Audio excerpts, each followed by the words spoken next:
Hey, we're back, and on tonight's episode, Nelson Murdock and whatever her name was get a new client.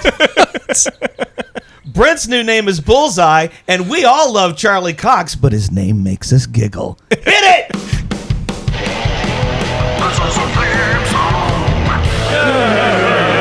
Welcome back to the show, nerds. How you doing? I am Larry Brantley, and I'm here with my two best friends, Mike Donahoe. Greetings, programs. And Brent Williams. Yeah, whatever. And no, Chris Hockenberry is not with us tonight. He and his lovely wife, Pam, are on a little vacation for the next 2 weeks. So, Hock and Pam, wherever you are, undisclosed location, we would never give your position away because we love you too much.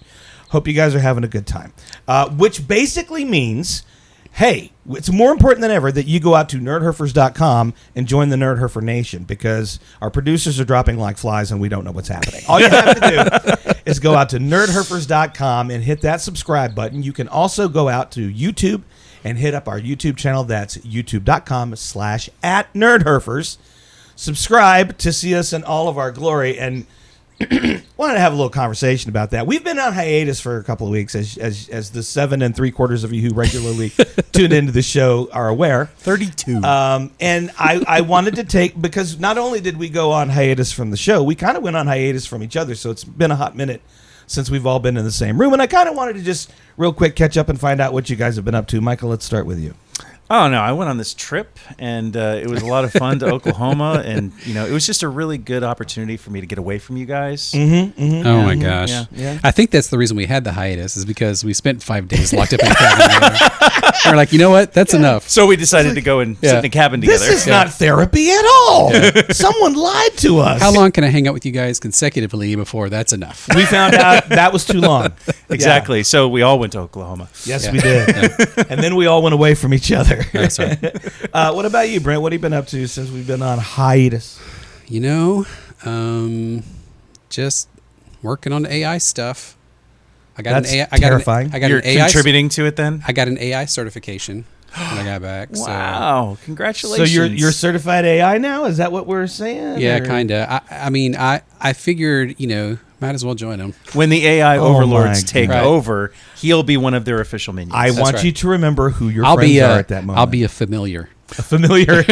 He'll have a blue light tattoo on the inside of his lip. Yeah. It's a thin line between furries and stuff like that. I'm just saying. Well, okay. That's probably the next. It's interesting where Micah's mind goes. I identify as AI. Yeah. Furry AI. There you go. Wait, what is that? It's been a decent couple of weeks. As we're recording this, it's early May. I'm leaving for New York City next week because my daughter is graduating college.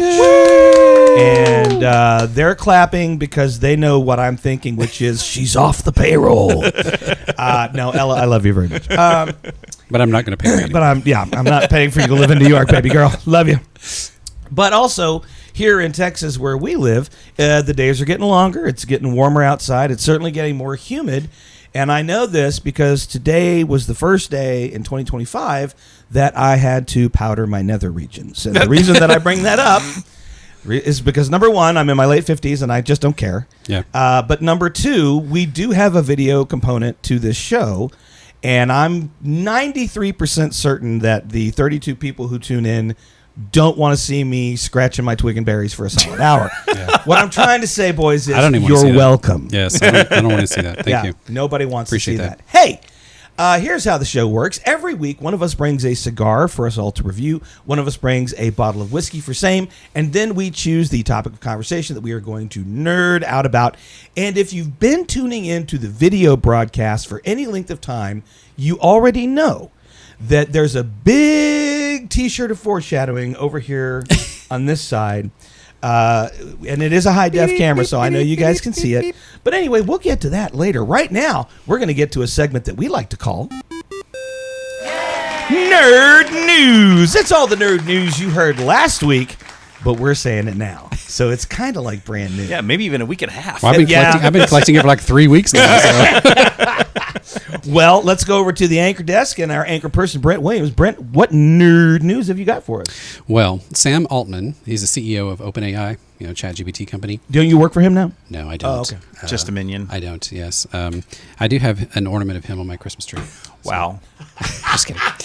I don't think you're kidding. I don't think he's kidding. So he says that people being nice to ChatGPT is literally costing them tens of millions of dollars in processing power. What?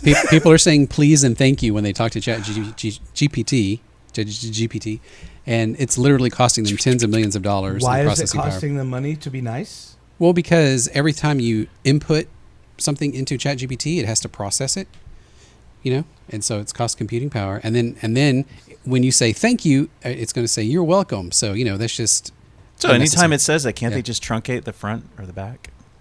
Well, if the input's there, the output's there. I mean, I'm just saying. I don't know much about input or output. Well, Can't we write code to eliminate the politeness and the courtesy? You absolutely can. You absolutely can, actually. And they actually, that's one of the things they were talking about was this. They did an update of the model that was kind of too nice. It was too chatty. It was too nice. Okay. So they dialed it down because it was costing them money because it was so chatty.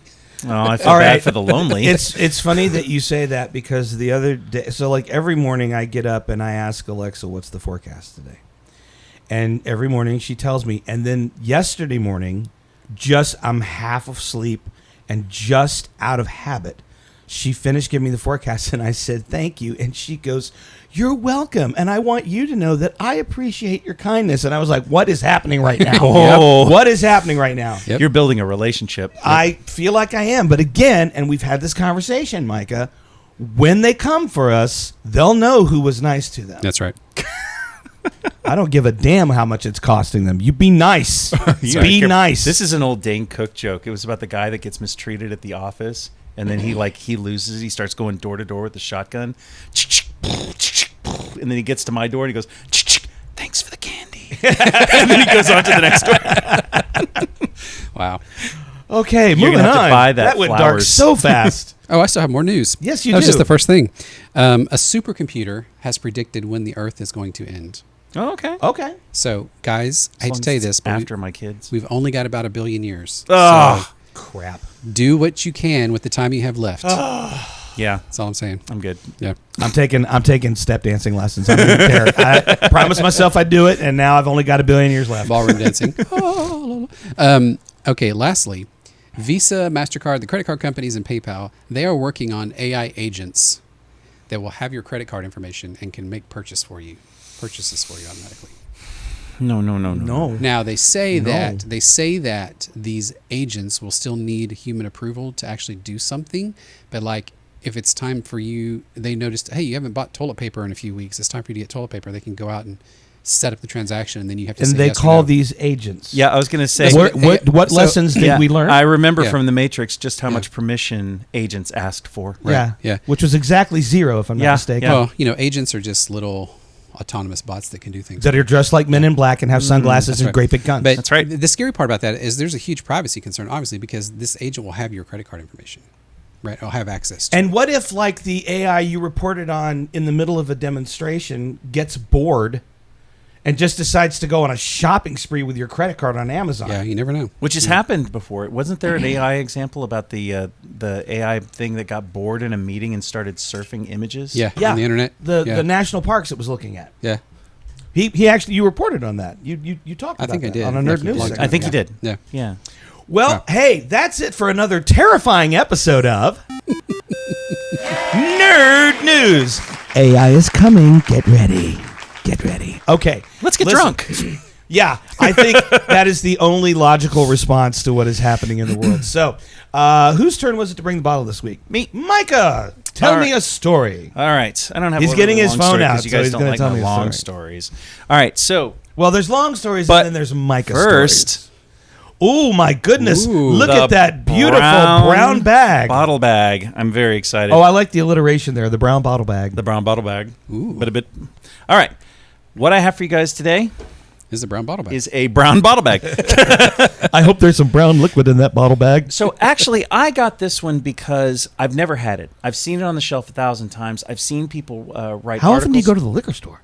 1,000 times, Oh, apparently. apparently. I mean, was that like this month or what the hell? I actually don't make it very, very often, but I can tell you this: when I go, I usually have my mainstays that I pick up, or I'm picking up something for the show. And I've also read articles that kind of tout this as a nice one. I've never had it. I'm pretty sure everybody here has, but I want to know if anybody else has. This Had- is the 1792 small batch straight bourbon. I have I've no not had idea it. what that is. Not had it. Really? Yeah, Nope. Yep. Nope. Well, all right then. It's 93.7 proof. It looks like that bottle comes straight out of the 80s, though. Yeah. Seven- I thought he was giving us a cognac. A little Remy Martin. I might. I have no idea if this is any good. Apart Okay. from the We're gonna internet try it. saying it's pretty good. That's what we do. It is 75% corn, 15% rye, and 10% malted barley. Okay. It is aged for at least 8 years. Wow. 8 years. Okay. That's interesting. That's decent. All right. I don't even know if this is a cork. Hold on. It's not a twist off. Here we go. Oh, Ooh. nice. That was very nice. Ooh, that was a nice one. Nice sound. That was very nice. And it is looks like a genuine cork. Yeah. Okay. So Okay. all right. You're off Let's to a get good this party start, started. Looks good 1792. so far. All Here right. we go. I'm going to give you Brent's glass first. I'm not saying this is always my favorite part of the show, but this is always my favorite part of the show. Thank you very much, sir. Ooh. That noses very well. Ooh. You said never mind. All right. Let's All right. oh, wow. Yeah. That's Yep, there you go. get past the ethanol. Is there? Little bit. It's a little bit. A little. But that's always I like mean, the first thing yeah, that you gotta assaults let you, it and breathe. then you. Gotta let it breathe a little bit. This is why we swirl the Right. glass. Going in. Creme brulee, burnt sugar, caramelized sugar. Ooh. Okay. Ethanol is definitely there on the palate. A little bit. Sweet. It's light. It is light, very for, light. for being a 93. You said 93 proof. 93 proof. 93.7. Wow. There's more. I will say that there's more ethanol than I would assume for an 8-year-old.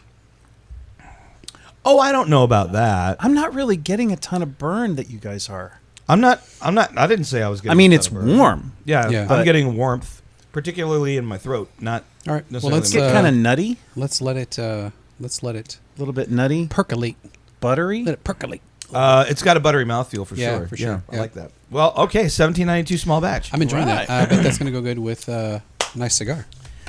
Well, it is going to go good with a nice cigar. Now, okay, I love when collaborations go well. I have had this cigar before. You guys have not. It's fairly new, and I had the first one last week, and I decided to try it because this is an example of a good cigar and a really bad cigar name. I'm going to tell you what it is. So this, first of all, is a collaboration between AJ Fernandez, who is one of my favorite cigar makers, and the Privada Cigar Club, which is a sort of exclusive cigar club around the country. There's a wait list a mile long, but you get really high-end cigars once you're in this club, and they have stuff made just for them all the time, and then sometimes it gets a limited release to cigar stores. The name of this cigar is the Blue Cheese. Now, before you say anything, the name takes its name from the nickname for the newly minted $100 bills that have the blue security strip.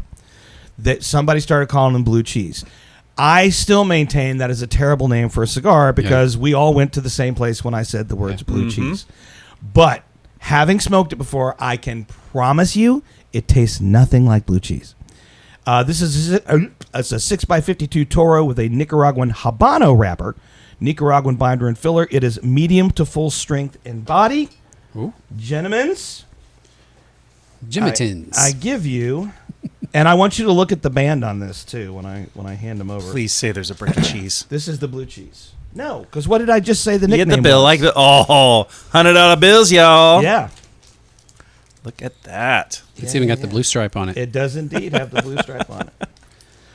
I So get it. I get again, why they call it blue I've cheese. smoked this before. I know you guys this is the first time. I don't want to give you any flavor notes. No hints. I would like to. So did the cigar cost $100? It did not. Oh, it This smells is delicious. I think this retails for about $11.50, $12 a stick. So they're not too bad. It smells amazing. It's like That Habano wrapper. yeah. Mm, It's got that's some rich. black currant. Mike and your black currant. When I smell it, I smell it. Got kind of a medium draw on it. Not too tough. I do like the band though. That was Yeah. That was a smart move. I wish they'd come up with That's a great almost band. anything other than like they could have called it $100 bill, and I would have been okay with it. $100 Blue bill, yeah. cheese. Hunna. All right. Ooh. That is a rich draw, too. Ooh, did anybody gets their? If anybody gets theirs off, well, I would appreciate it. We're talking about the band of the cigar, by the way. Because my band is fighting. Wait till till the heat gets closer. You know. Should you though? Or do you know the trick about holding your torch close to the seam? Talk to me. Yeah, you're gonna light your cigar on fire. You just no, you will not light your cigar on fire. Well, Micah might, but you find your seam, and if the glue's too tight, you just move that in and hold it. Just let it warm up on its own a little bit. Okay. And generally, it'll get that. If that either glue of to you can loosen get up. one of those to release nicely, I would like to have it. Well, I'm waiting until later. Yes, sir. All right, so I have lit my cigar now. Ooh. I'm getting some good cedar, Mm-hmm. some toasty chocolate, almost not coffee, but some toasty chocolate. Not as sweet as a s'more, but you get what I'm going at. Yeah. And what else is that? There's You get something like a cracker, some kind of cracker, like a like graham cracker, no, It is. no, like a I'm getting graham cracker. or like are you a- getting just like the mouthfeel of cracker, like dry, like sort a of- yeah, like a saltine without the salt. Mm. Oh, I was definitely going to go graham cracker because I'm getting like a little touch of honey, but not sweet. Boy, you get a good good billowing of smoke out of a draw on this one. Yeah. Mm. Oh, right. Let's try it with the dram. Yep, here we go. We are pairing. Mm. Yeah. Yep, that's respectable. I'm all right with that. I'm all right with it as well. Mm. All right. Oh yeah. Yeah. Ooh, that actually Well. that brings that toasty cocoa out. Oh, yeah. There you go. Mm, I like it when you bring your toasty cocoa out. me too. All right. We are off and running with the 1792 small batch bourbon and our blue cheese cigar from AJ Fernandez and Privada Cigar Club. Now, it's time to talk about what, Brent? Let's talk about Daredevil. Okay. Again? Yeah, again, because the first entire season of Daredevil Born Again on Disney Plus has officially ended. Yep. Yep. It was, I don't know about you guys, I'm just going to say it. It was almost everything I hoped for. Almost. Almost everything I'm I excited hoped to for. get into this. And it perfectly set up season 2, which was announced basically on the same day that the first episode of season 1 dropped. Mm-hmm. So we are expecting Daredevil Born Again season 2 Yep. in March of 2026. But right now we're talking about season 1 Which is far too long. I did not realize it had been 10 years since the last series. on Netflix. yeah. Wow. Yeah. I did not realize it had been 10 years. And it is a 10-year time jump. Yeah. So they literally were coming back to all of these characters 10 years after the fact. Yeah. Which I thought was kind of cool because Karen Page didn't age a day. Oh No. no, Deborah Ann Wall. Well, I my mean, she's goodness. a vampire. I mean, Oh, true. she did that one series, Yeah. True Blood. Mm-hmm. So, She's a I hope. Well, I'm sure Matt knows. He has to know she's a vampire. oh yeah, he knows. All right, I want to ask you guys. I want to start off with this leading question. How do you think Daredevil Born Again compares to the 3 seasons that Daredevil ran on Netflix? I like it as a continuation. Yeah. So I have a hard time actually separating the two. It feels like they actually borrowed a lot of influences from the first 3 seasons to make a successful bridge. Yeah. Well, one of the things they did was they rehired the guy who choreographed all the fights. That would make sense. So there was definitely some continuity there, but it was not always thus. Because if you guys remember, and we did talk about Yeah. this, they had originally planned for a very different kind of Daredevil to debut on Disney Plus, a kinder, gentler Daredevil. And thankfully, 2 things happened that put the kibosh on that. There was the COVID, and there was the writer's strike. And during that Yeah. time, I think Kevin Feige got the Disney corporate drones to come to their senses and realize what the fans were saying, which is, if you don't make this like the series that we came to know and love and the characters we came to know and love on Netflix, we're going to tune you right the hell out. Yep. And so that's what they did. And well, I'd like to get your opinion on Well, how so it compares. when we were first talking about when it was coming out, I was thinking, okay, this is kind of we're talking about being like a darker version of Daredevil and stuff. And I actually didn't. It's dark because Daredevil's dark, but I think my expectations were a little more than the reality. Did you see the final episode? I did. Oh, I did. Now, there's a lot more carnage in this series Yeah. for sure. Yeah.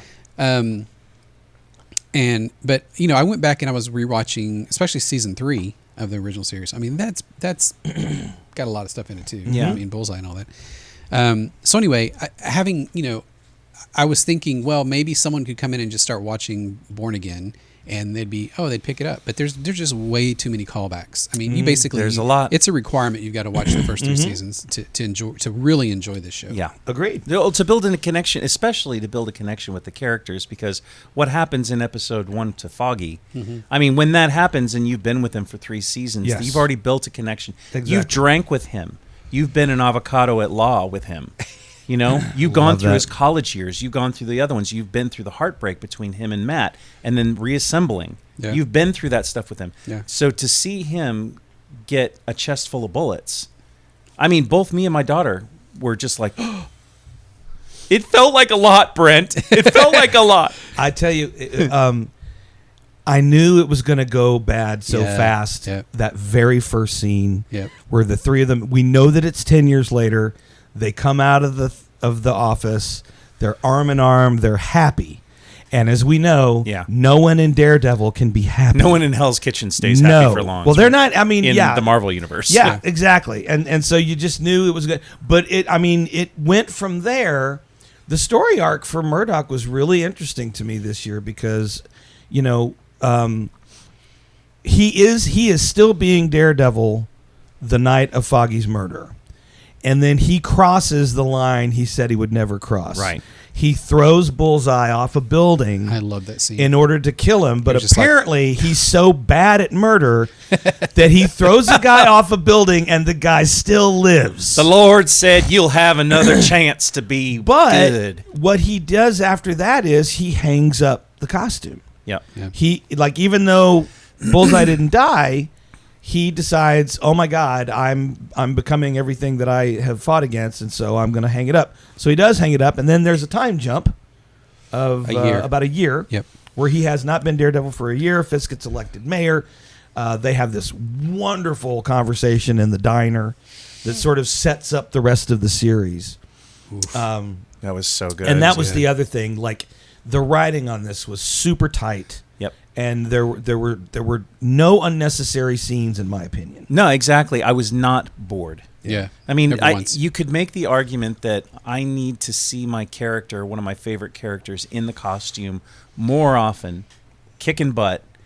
I was going to ask you about that, but I want you to keep talking about it because I was going to bring it up. Because that was one of the things that they gave me. At least he was wearing the Frank Miller costume. It was the black with the rope wrapped hands. Yeah. That was in season 3. Yeah, he was Yeah. in that. Well, actually, it was in One as 1, well. 2, and 3. Yeah. Until he got his costume right. I'm sorry, 1 and 3. So and then it was, of course, a woman's scarf in Defenders. Yeah. So It wasn't just any woman, though. right. It was Jessica Jones' scarf. That's right. Yeah. That's right. Which was a little bit too floral for her. Scarf looks stupid. New scarf. It's great. But yeah, I have to say that, like, back in the back of my head, I'm just like, I want to see him in the costume kicking butt. I really, really want to see this. So- But I was okay with what they gave me. I have a feeling that next Even in the season bank. there's going to be a lot more because some set photos have already leaked. They're in production on season 2 right now. Shadowlands. And we know we're going to see him in the darker costume with the DD on it. Yes. Finally. It's overdue. But Micah, do you think that Daredevil Born Again season 1 is actually setting us up for some version of Shadowlands? Oh, well, I mean, it called it when we first started talking about this. So, I mean, it was the different setup that they were giving us. They were giving us a list of characters that are key players in Shadowlands. So that's why and I've read that series a couple times now, and I loved it. The only thing that confuses me, though, is that the death of Foggy is a problem because to get Matt out of the Shadowlands situation where he actually goes a little bit nomad later, Foggy is the only one that brings him out. They'll either it's either going to be Foggy Ghost. Yeah, Foggy Ghost. It's either going to be the girlfriend. She's going to turn around. She's not going to be a Fisk lover and anti-vigilante. You think so? We'll see. Okay. Or Karen, because Karen came back in the last episode. Yeah, I mean, you can definitely do the Karen thing, Yeah. but there was a bond between Matt and Foggy that, Sure. that was very important for him And to get out yes. of his demon possession. He was But always that's another Matt's North subject. Star. He was always Matt's North Star, Yes. right? And that will be interesting to see. But more importantly, in the last episode of season 1, there is a moment between Karen and Frank Castle. I love it. And He's always been sweet on her. And I just wonder if no, he that's isn't. going Nope, not at all. No, no. No, he's not sweet on her. He trusts her. he trusts her, and he trusts nobody. Yes, because he's Yeah. sweet on her. Nope, it ain't like that. Yep. but let's talk You're about a nerd, let's and let- you can't do social cues.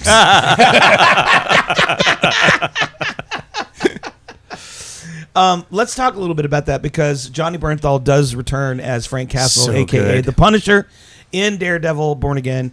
And, you wouldn't think this was possible, but Frank Castle is even darker than he was before. He solidified Punisher in this Yeah. one even more. If you even thought that was possible.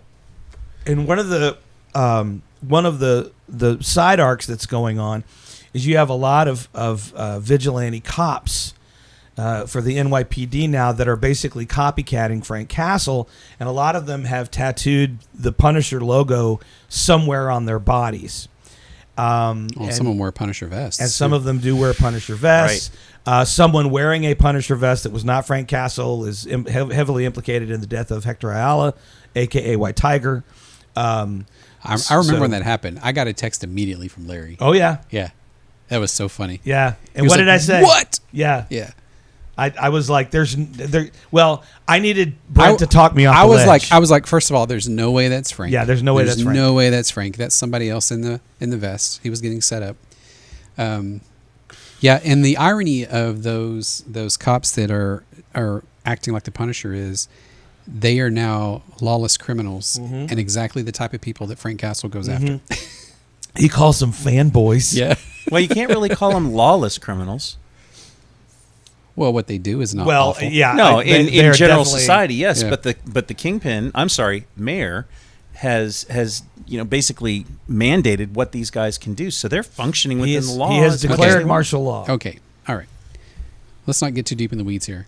But I'm not saying it's right. I'm I was just gonna saying. say, let's go back to our American politics classes in high school. And just because a mayor says you can kill this guy doesn't make it legal. Well, it certainly doesn't make it moral or ethical. Right. So, yeah. So No, there's, I'm not arguing the moral implications of this at all. I'm just But saying. I agree with you, Brent. These guys are so enamored of Frank Castle that they do not understand that they are everything that he hates Right. about why the system doesn't work. Right. I love how he And just so- goes in there by himself. He's like, I'm going to take them all down. Well, he clearly planned on getting caught. Yeah. So that was like when that happened.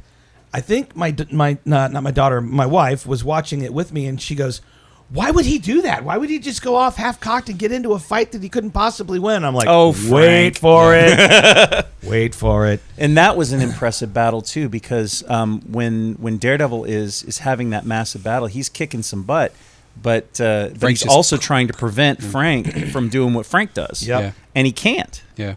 He can't do all of the unfranks. Yeah. What about this guy, Red? Is he worth it? Pop, pop. Wow. And I love that he calls him Red. Yeah. Oh yeah, I'm sorry, I mispronounced that. Red. Red. Yeah, Yeah. I do love the dynamic that the two characters have. They really have a grudging respect for one another, but man, they do not like each other. They're frenemies. They're frenemies. Yeah. Yeah. It's yeah. And so the other thing, and this episode's all spoilers, but if you haven't seen it by now, it's been done for several weeks. It has indeed. Yeah, if you're a true nerd, I mean, come on, get on the bus. I was actually disappointed. It felt like it was over too fast. Like I miss the seasons where they have 10 or 12 episodes. I don't like these 6 or 7 episode seasons. Yeah. Because But- now we have to wait another year. So Right. right. So at the at the ball, the gala thing, the regatta gala. When Bullseye escapes and he's going to shoot Fisk, and that's when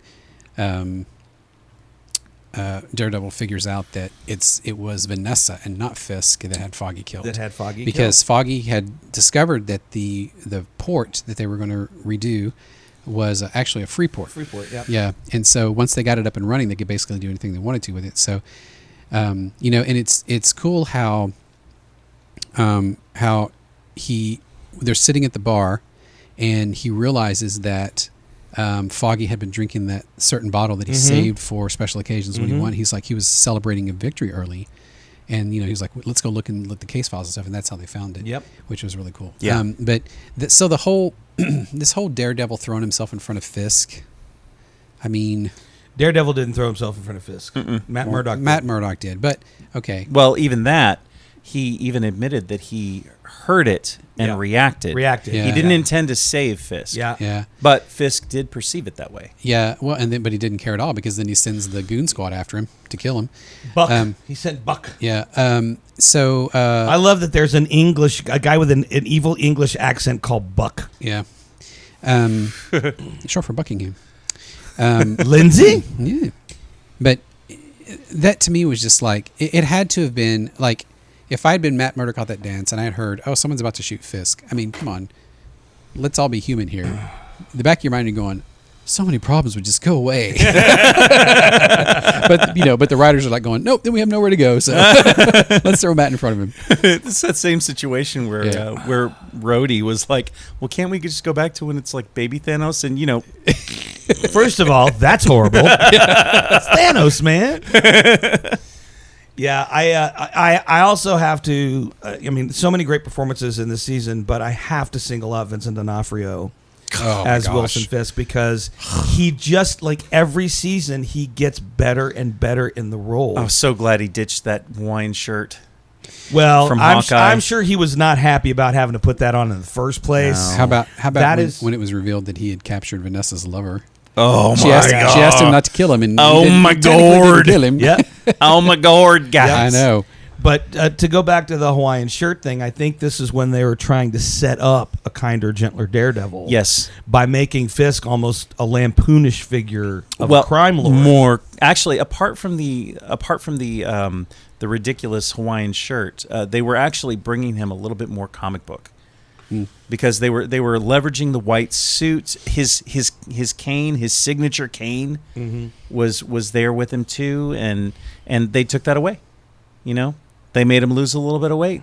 They brought him back to the evil that he is. That was Vincent D'Onofrio's decision. Yeah, he was like, I can't keep doing this. He basically said, I'm at the age, fellas, where I can't do that method anymore. Yeah. And so I do believe he's wearing a bit of prosthetics underneath. Yeah. But he flat out said, because that's what he did the first 3 seasons, was he just put the weight on, a la De Niro and The Untouchables. And that's a tough one when it comes to Kingpin too, because he's not fat in the comics. He's massive. He's massive muscle. He's massive muscle. Like Michael Clark Duncan in the yes, movie. And that's probably one of the reasons why they chose him, because of his physique. I actually watched that the other day. It came on after I was watching Daredevil. For some reason, they threw that movie on after it, and I had forgotten that it sucked. Well, no, I remember it sucking, but okay. I'd forgotten that. Jon Favreau, was Foggy. Foggy, yeah, I'd totally forgotten that. So awesome, Foggy, happy. He's all the sidekick. Favreau has moved around in the Marvel universe and the ancillary Marvel universe for a really long time, and now he owns the Star Wars universe along with Dave Filoni. Yeah. So he's riding high, man. Yeah, and it was funny because and then Jennifer Garner comes out. Which Jennifer Garner, come on. But the fight scene, like their very first fight in the little play yard, it's just all like, she's literally like going. I know. It's so funny. And the wire work, my gosh, kill me. I actually, the first part, I had high hopes for that movie when I first started watching it, because of that first fight scene, which I thought was absolutely amazing. When he hops down from the fan, he's like, who are you? And he's like, justice. And he just starts kicking ass. And I'm like, yeah! And then the rest of it's wire work. And I'm like, Yeah. Aw. Then you're like, oh. And I'm like this. Boo. Yeah, it's Ben Affleck. Yeah, I did like in the movie how they explained how he sees, though. That was pretty cool. His little echolocation. Oh, I like the echolocation, but I actually like it better from the Netflix version. Oh because yes, World on Fire. Yeah. The opener, the first time they did that, I like the opening credits of the first episode of the first season. I was like, that's how he sees the world. And they have this wonderful. I mean, I guess maybe it takes a lot to do those types of animations and stuff. But one of the things that I really liked about the movie was that they put us in Matt's view every once in a while. Yeah. Just to keep us there with the echolocation. I really liked that. I also liked that that in the Netflix one, I mean, World on Fire is basically heat emanation from everything. He sees not only that, but also vibration. Right. And I love the incorporation of the two. It was just so cool. It was, And I want to was see good. that more often, but Yeah. they're not going to give it to us. Well, I want to see what you have to say about the first third of the cigar, Michael. See what he did there? So I have to tell you that I enjoy this more now than I did when I first started puffing on it. Because when I first started puffing on it, I was not really impressed. But I feel like the flavors have gotten a little bit more rich. My Oh. draws improved. Yeah. I'm really enjoying this. I mean, the flavors for me are just more intense, honestly. Mm-hmm. I'm getting a lot of that Habano wrapper. Yeah. And that just makes me happy. But there's some stuff going on in the background. I will say, and this is very indicative of a lot of cigars that AJ Fernandez rolls, there is definitely a pepper component. Now that I'm into the first third, I would say that it's almost slightly pepper forward. But I like that because I love Nicaraguan tobacco. Pepper forward. Mm-hmm. All right. You know, I can see that. You know, that's actually kind of nice. If you take a sip and then take a hit, this has been. I mean, pepper forward cigar. I'm actually getting a little bit more of the ethanol, but it's not a burn.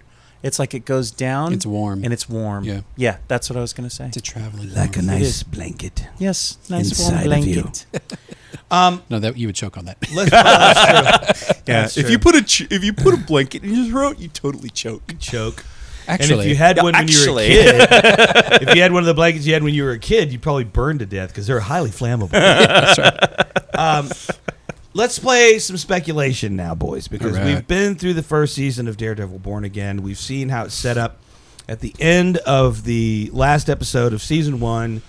Daredevil and Karen are at Josie's. They are beginning to collect their army, which at this point mostly consists of honest cops and Cherry. Cherry. Yeah. Any ideas who you think? I mean, at some point Frank's going to join the fight for sure.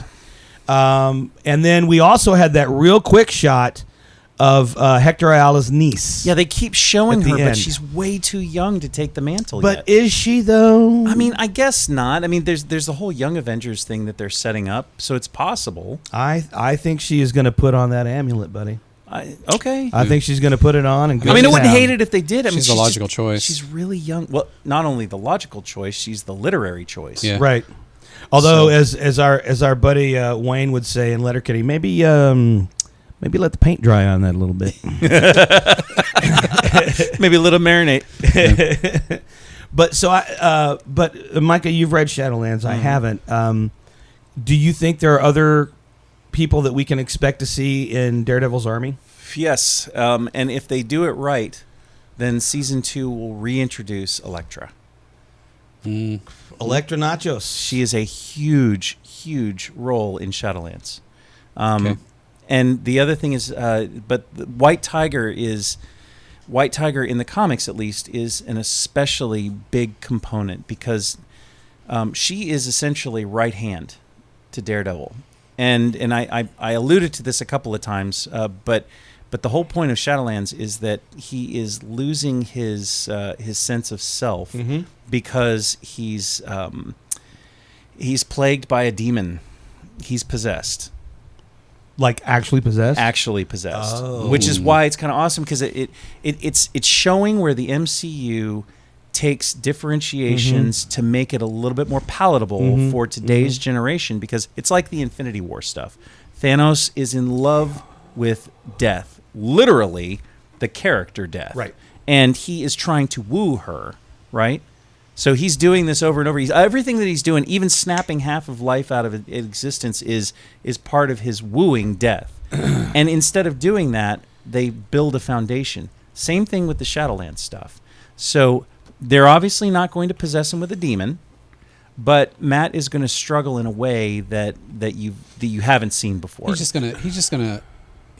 Like I said, my prediction. I remember when we first started talking about this season, is I thought he was going to go off the rails. Yeah. It didn't quite go off the rails, but I think that's getting set up in season 2. Define off the rails. Well, to where he basically just says, "Screw it, I'm going to kill everybody." I think probably what stopped him from going off the rails this season was that first meeting he had with Frank. Yeah. Where he walks in, and because Frank says you came for permission. Yeah.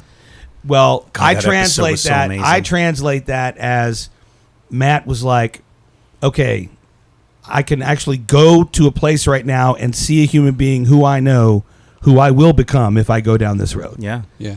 And I don't like it. Yeah, and the purpose of Shadowland, if we just remove the demon infestation thing for a minute, the purpose of Shadowland is basically the combination of Matt and the demon are tired of the injustice. Mm-hmm. So they move on to, yes, execution. That's why he becomes the leader of the Hand. He builds a fortress in the middle of Hell's Kitchen, which I don't think is going to happen. But that's the it's going to be figurative. Well, and to me, that's kind of what I was talking about before was it seems normal that you're an attorney, so every day you get to see the justice system fail, right? And then you have this rule about not killing anyone. But honestly, if you did, it would just make so many problems go away. You know what I mean? Yeah. Like if you would just take out Fisk, all this stuff wouldn't happen, right? There's going to be a lot more partnering with him and Frank. Yeah. A lot undoubtedly. more. And I think he's going to loosen the reins on more of the death side. Yeah. Well, one of my favorite lines from the last episode of the first series, was when Frank says to him, because Frank has now seen Daredevil in action with his new toys, and he goes, "I don't go in for that Inspector Gadget shit." So good. I thought that was so funny. I love the fact that in the middle of all of this, and I will freely admit I've got a huge man crush on Johnny Bernthal. I think he is just an excellent actor. He's a genuine guy, but the depth that he brings in the few scenes that we see him this season, the depth that he brings. So when he's being not necessarily interrogated, once he deliberately gets himself captured by Fisk's goon squad, and they're sitting there, and they're all trying to tell him how much they admire him, and he's basically telling them to go jump off a cliff. Yeah. He calls them wannabes, and he calls them clowns, and he's deliberately trying to provoke them. He's restrained. And he's then- getting the crap and kicked then out of him. He's like, you guys are a bunch of... You guys, that's all you got? I'm still here. Which probably, ironically, is only making them respect him more. But now, it comes full circle during the mid-credit scene when we see that Frank has been thrown in a cage in Fisk's little play dungeon. Oh, my gosh. And he winds up having a conversation with one of the guards. That was kind of jumping the shark for me. No, it was not. I think I what I don't would think love. so. Were you guys talking to the screen? I was talking to the screen. So as it was going and the don't guys go getting over there. closer, I was Don't like, shake his hand. I wouldn't do that if I were you. Yeah. I was the guy in the theater. Man, don't get in. Don't go towards the light. He's going to kill you. He's going to kill you. No, I was like... Well, and so for me, the reason I'm saying jumping the shark is because these guys are truly students and fanboys of the Punisher. They know the type of person he is. You'd have to be a complete idiot who knows nothing about Frank Castle to walk up to a cage. Have you met a henchman? And take his hand. Yeah. Or a guy who just really admires Frank Castle and is like, "Hey, guy wants to shake my hand." Yeah. All right. And then he loses that hand. Because surely... And the arm. Yeah. And then his life. Because surely if he's in a cage, he can't kill me. Right. Because that's the logic. And I'm like, I wouldn't do that. Yeah. Don't do that. Yeah. No, you're getting up against the cage, man. I told you not to. See what happens? And that's why you're dead. You see what now. happens? See what happens? That's why you're dead. Any surprise people you think might be joining season 2? This is a hard one because if I stick to the comic book lore, we already have all the players, except for Foggy, which of course we talked about. Right. Probably Elektra, Foggy you Ghost. said, right? Elektra's gonna... Elektra, Foggy. There are other MCU. I'm sorry. There are other Marvel characters that will make an appearance. What if they bring back like Jessica Jones and stuff? See, okay, thank you for bringing that up because I know it's going to bug him because it doesn't hew to the Shadowlands lore. Yeah. However, what's happening in New York is happening to everyone in New York, and we already know that Jessica Jones is there, that Luke Cage is there, that Iron Fist is there. Hell, Spider-Man lives in New York. Technically, he's in Queens, though. He's not. Yeah. Maybe he's not concerned with what's going on in Manhattan. Right. He's just concerned with Queens because he is his friendly neighborhood Spider-Man. But it does kind of beg the question, and as a guy who loves Daredevil and has read the comic books, not nearly as in depth as you have, Micah. It's not a competition. It just makes it's. Come on, It dude. really.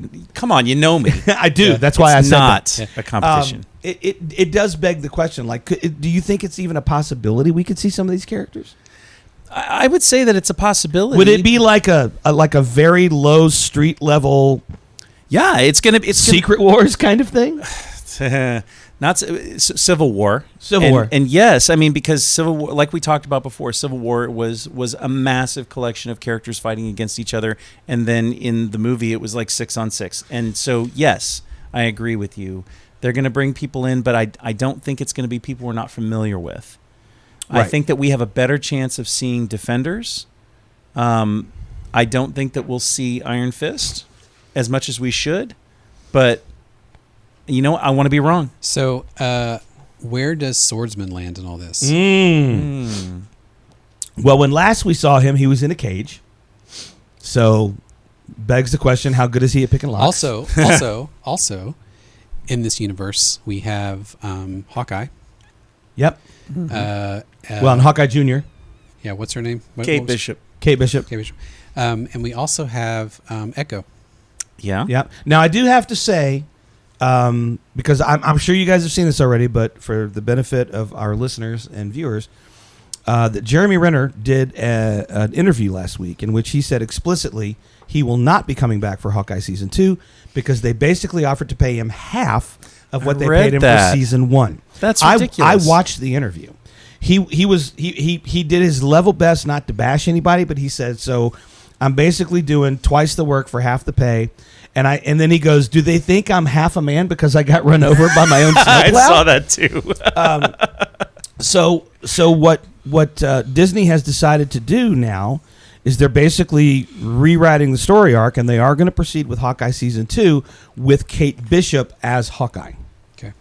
So what does that have to do with Season 2 of Born Again? I don't know if it has anything to do with it. I think they'll keep it separate. That is out there. Well, I don't know. I mean, if the Shadowlands storyline comes online, then I don't see why they don't pull in all these other characters. They could, but I think that they're probably saving characters like that for Young Avengers. Well, there is a minor character that has sort of been the through line for Season 1, and she is the influencer that's on the street interviewing people. BB York. I have a feel because of the way that they shot her. They showed her after Fisk declares martial law and all this stuff, and then we are listening to Matt's voiceover of we need to build an army. This is our city. We can take it back. They did show her, so I do wonder if she's going to play his sort of public relations manager, whether knowingly or indirectly. Liaison. I'll definitely go liaison on that. Not necessarily reach out to make contact, but start becoming very pro Daredevil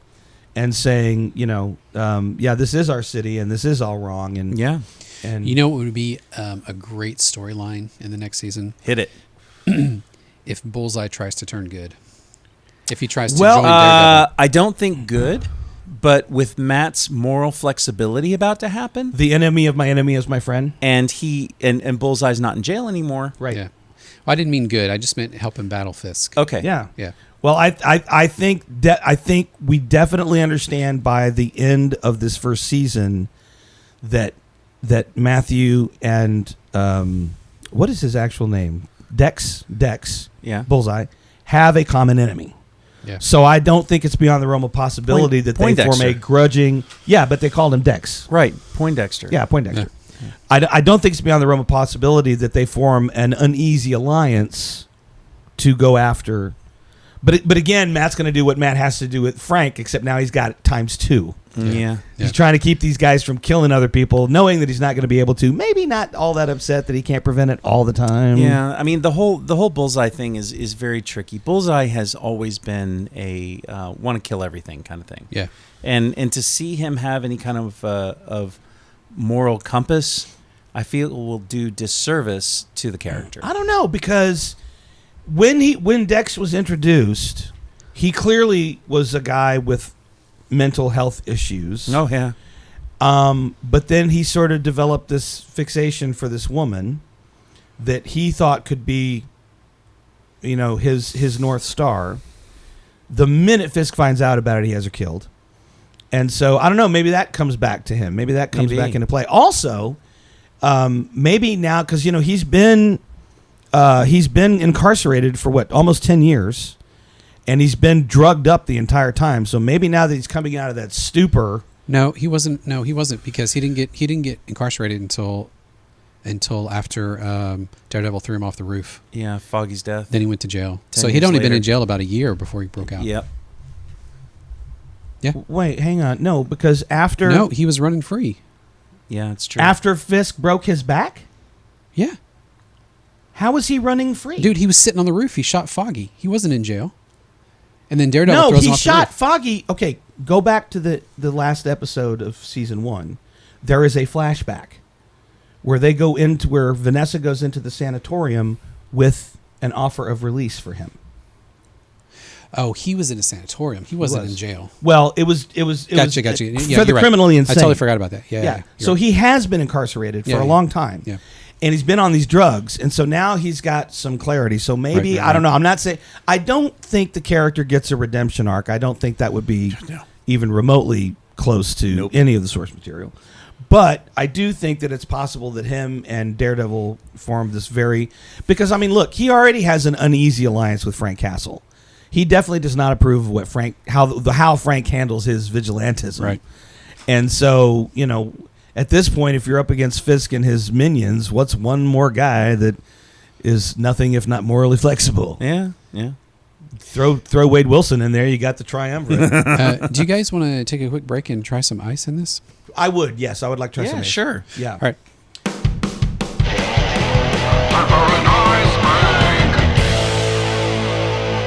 We are back from our ice break, and we are now trying the 1792 small batch with a little bit of ice.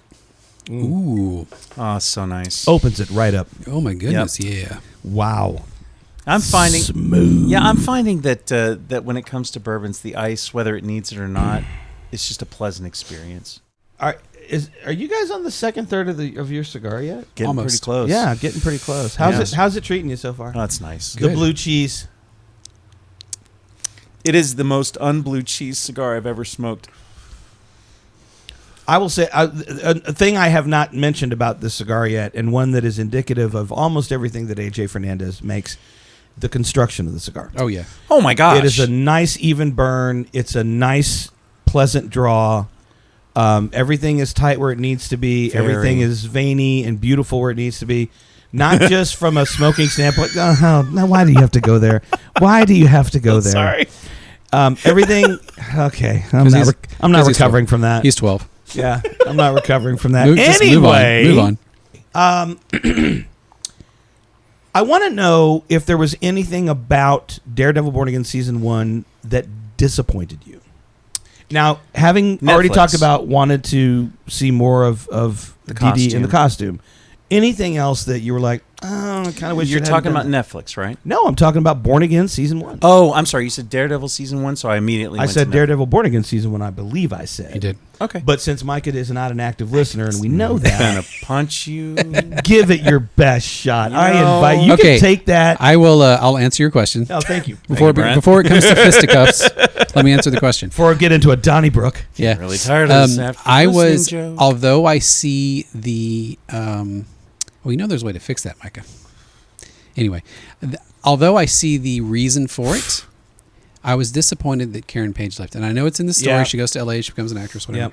I was disappointed to see her leave. Of course, she comes back at the end. But I understand if she was there, then there wouldn't be the slow progression that takes Matt to where he is at the end of season 2. I agree. Right. He needed he needed to be untethered for Well, this and as a season. matter of fact, and let's talk about his girlfriend. So she's the opposite of Karen Page. She actually, since she doesn't know his Daredevil, he has to deal with the fact, he has to contend with the fact that his beautiful, smart girlfriend is anti-vigilante. Mm-hmm. Yeah. Right? And is calling them all these names. And Yep. he has to sit there and just take it. Yeah.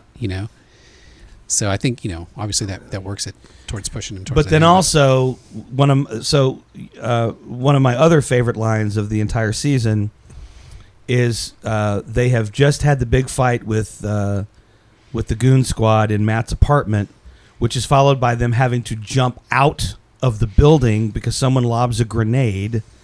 They land on a car, Why can't Matt have nice things? fall off, the loft basically explodes, and then these headlights pop up, and it's Karen Page, who has suddenly come back because she, Because Frank. Well, but she was the one that asked Frank to go take care of she him. was the one Yeah. that asked. Yeah, Yes. she found out, I guess, that Dex had escaped and immediately called Frank. But she points to the car and she says, "Get in." And these two guys who've just been in a hella fight, and Matt goes, "Shotgun."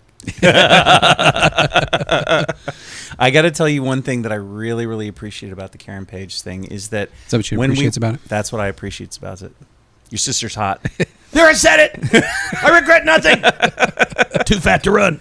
The first episode of Born Again has Foggy and Karen, and the way that they do it, they bring them in and exit them quickly so they can move on to a different story. Yeah. And so I was sitting there going, I really liked these original characters. I wanted to see them incorporated, but I guess they're gone now. Yeah. Now, Foggy, we can't do anything about unless they ghost him.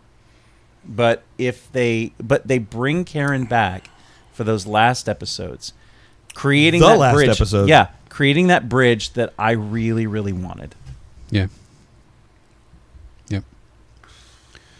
And I was disappointed to see Hector Ayala gone so fast. Oh my! Well, and then you they know didn't. why? And then, yeah, but they didn't replace him. You know what I'm saying? I mean, Yeah. I expected at some point she would just grab the amulet and What was the girl's name? Why can't I remember it right now?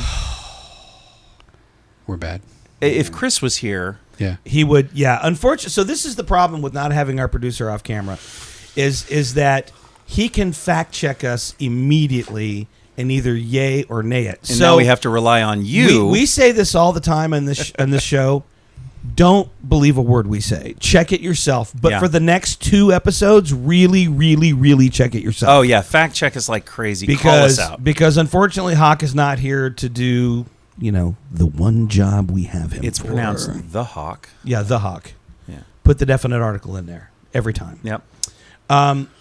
Now, I've seen some leaked photographs from season 2 production where we see Karen in a bright red wig and Matt in sort of like hobo attire. So they've clearly gone underground. I mean, think about it. At the end of season 1, Matt is lying up in bed having saved Wilson Fisk by taking a bullet for him.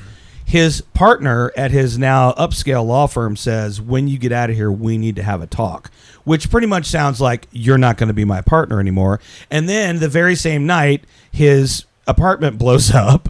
So he now is essentially homeless and being actively hunted by Wilson Fisk and his goons. Yep. So, the pictures that I've seen of the two of them are, it's street type stuff, but she's in a wig and glasses and he's in street clothes and glasses because he's blind. But it'll be really interesting to see where they go from here. Now, Micah, if they're hewing to the Shadowlands storyline, Yep. what can we expect in season 2? All right. So Minus demons, So and giant citadels all in the that middle stuff. of the city. So basically, they're going to minimize it like you were talking about before. They're going to make it a little bit more less 50,000 street view, and they're going to bring this in. Now, I really feel like maybe I might agree with Brent on some of this, that they would surprise us with more characters that they didn't have access to before. I mean, that's one of the reasons why you didn't see those like any other characters besides the Defenders in the Netflix series. What characters are you talking about? Well, I mean, things like, apart from bringing back Elektra, which is important, but they didn't have access to White Tiger before. And now they do. So if they bring her back as a kid with the amulet, she's going to have all that power. Right. But I don't know if she's going to have all that training. You know, I mean, she gets enhanced speed. What better sensei than Matthew Murdock? Yeah. Well, who maybe was taught by Stick Stick and other and members Stone. of the I was going to Hand. say Stick and Stone would have been really, really cool. Yeah. But I really, really believe that they need to bring the hand into this. But how they take one season 2, how they take one season and incorporate the hand that will follow Matt right to achieve. that's a tall ask. Yeah, to achieve the goals that I mean, they can't just. I mean, so Nobu, which we think is dead. Oh, he ain't dead. So He had his head chopped off. yeah, you think so, but I saw it. Marvel happens. I saw it. I saw his head chopped off. Walk away from that, you son of a bitch. Yeah, well, it was a decoy. Okay, I'm sure it was a decoy. So I'm looking at the cast list, and the only other Ayala is Soledad, which I think is his wife. yes, But there's another Angela Del Toro. yes, that's it. Thank you. Okay. Ah, Yeah. Angela Del Toro. That It's was her uncle, right? Yes. Yes. It's her uncle, Yes. not her. Yeah. Not her dad.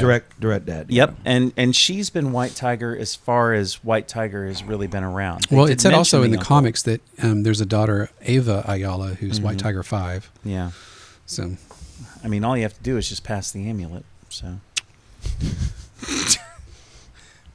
Hey, could you pass the amulet? pass the joint. Pass the here. don't bogart the amulet. You mispronounced that. It's you mispronounced. It's called ear. Don't bogart the amulet, dude. You're hotboxing the amulet right now. Come on, man. Oh But my yeah, God. Angela's important to the Shadowland storyline, but for a different reason. And I mean, she actually loses her moral compass completely. Like she's got the death of her uncle on her mind in the series. Mm-hmm. And so that'll be a great motivator. She'll see the injustice of everything around her, so she'll want to correct that. She gonna want to get some. But I really, really want to see a way that they can bring the hand into this, because that is a huge part of Shadowlands. Man, I don't know. Like, you know, you've talked at length when we've discussed Marvel stuff about the differences, say, in Infinity War between the comics and the movies. Yeah. And Justified. I do think that this is probably going to have to be one of those things, because when we last left the hand on television, they had pretty much been wiped out by the end of Defenders, right? No. I mean, the hand is everywhere. The hand is eternal. There's so But many. their leadership had been pretty much destroyed. And again, I'm asking you to disassociate from the comics for a minute. We're talking about totally. the TV series. But the fact that they used Black Sun in Black Sky. thank you. Oh my gosh! I didn't I even just say had a actually. Firefly moment there. Yeah, Apologies. that's okay. No, yeah. I get it. Because- Black Sun is Star Wars. You're thinking Blue Sun. I am. Yeah. I was thinking Blue Milk, but whatever. Anyway, Yes, but that Black Sky. But with Black Sky, I mean, we've still got Elektra in the Resurrection Chamber. Mm-hmm. So I mean, that needs to happen. They need to bring that lady back for Elektra. Well, and they really did. do this right. They did. They brought her back in Defenders. She Yeah. was in the Resurrection Chamber at the end of Daredevil season 3. Right. She then got resurrected for Defenders. However, the building fell on everybody. Matt made it out. It's not unreasonable to think that Elektra would have made it out as well. Totally. So I think you absolutely cannot say that she is gone. So bringing her back would be comparatively easy. Yeah. We probably won't get Nobu to your headless comment before, but it would be kind of cool if they did, because it was like, oh, that was never Nobu to begin with, or something like that. It was no. Okay. Anyway, I was going to say something really stupid. Yeah. But, you know, speaking of really stupid, I think it might be time for us to move to a little segment that we like to call...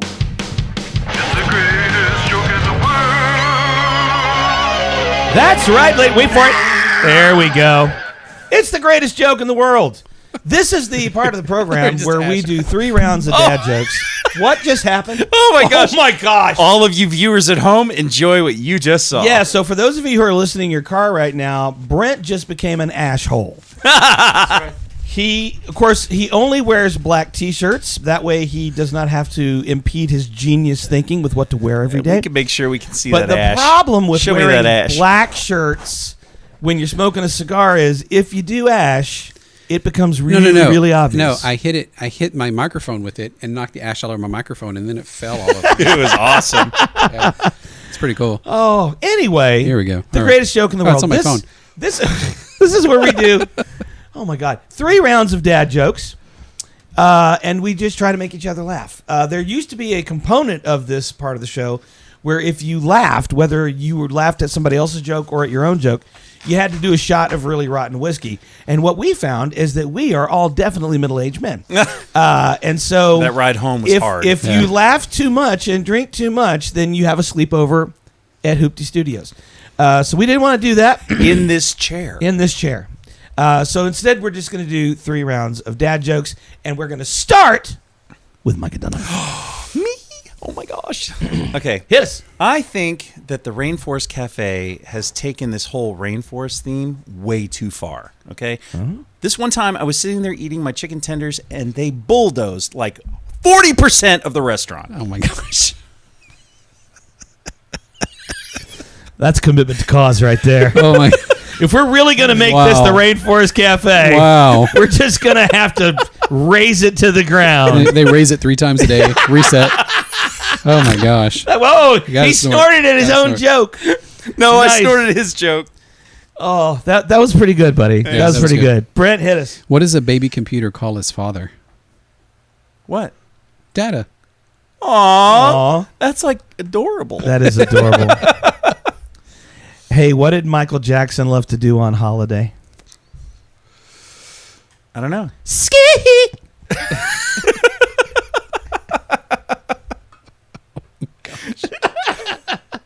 I was so glad I was able to get that one out. All right. I practice told it at the house, and I went. It's like that's not going to work. All right. Okay, here a we- guy is in a doctor's office. His doctor is there with him. He says, I've got 2 pieces of bad news for you. And the guy says, well, what are they? He goes, well, the first is that you have cancer. He goes, oh my God, that's terrible.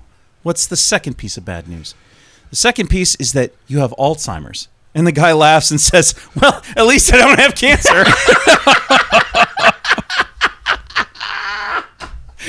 Okay, holy crap, that was a good one. Oh my god. I'm not gonna do a shot, but I am gonna take a drink of that joke. That was a good joke. Oh no. Oh. You know the really sad Micah's part trying not is to spit there are take certain over there. members of my family that I cannot tell that joke to for very obvious reasons. Well, they wouldn't Okay, all right, Brent. All right. Did you know your pupils are the last part to stop working when you die? Your pupils? Mm-hmm. They dilate.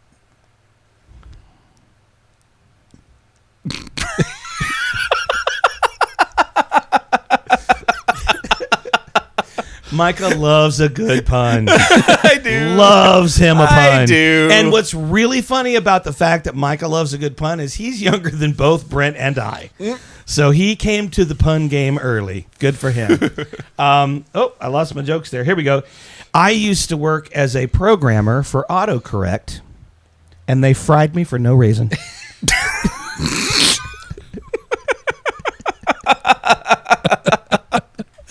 That's a good one. We all hate autocorrect. That's why that joke That's a is good funny. one. That's a good one. Oh, that was good. Oh, man. All right. It's a good round this time, boys. Yeah, All it right, is. one Here more we go. each. One more each. All right.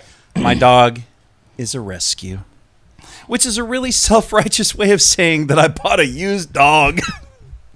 Oh. Oh. I bought a used dog.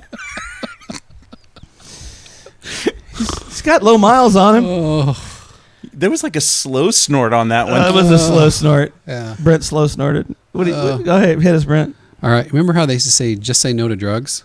Yeah. I mean, I get it, but if you're talking to drugs, you probably already said yes. Good.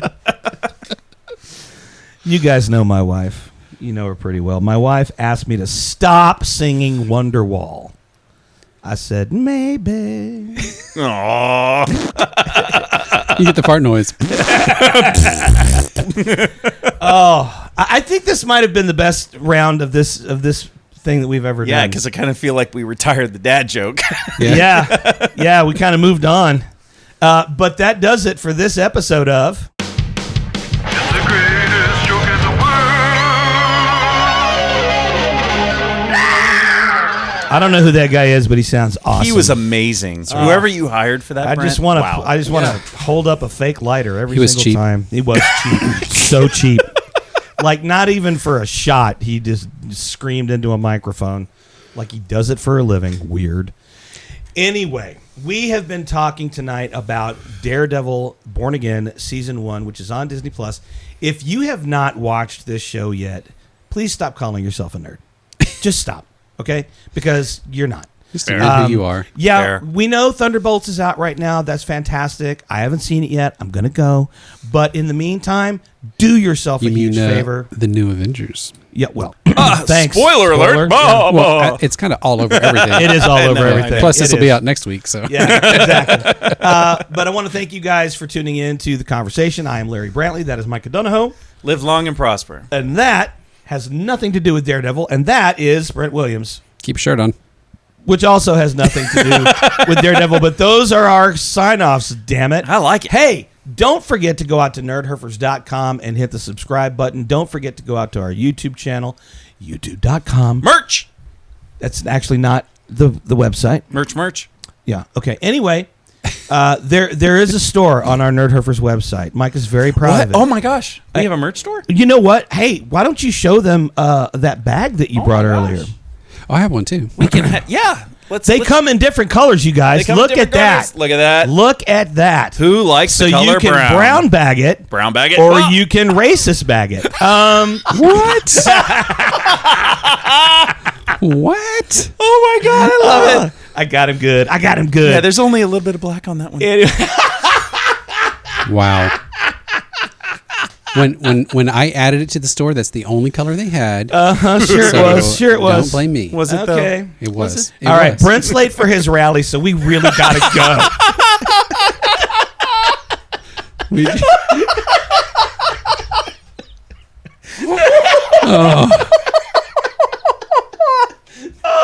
I'm not even sorry. That was pretty It's a funny. really good. It's a really good rally. I think Mike had just it's the spotted best us. rally. I did a little bit. I think I peed a little. Anyway, it's, you it's guys, a really good rally. It's we the best rally. It's the rally of our rallies. I can't do the impression. No, it was I good. think Everybody you did pretty knows what well. it was. Yeah. I think it was good. We're so happy to be back doing the show, you guys. Thanks again for tuning in. Don't forget to tune in next week where we're going to be talking about Andor. And we're going to be talking hard about it. That's right. So in the meantime, get your horny little selves out to Disney Plus and watch Daredevil Born Again Season 1. Thank you guys so much. We'll see you next time. Bye-bye, everybody.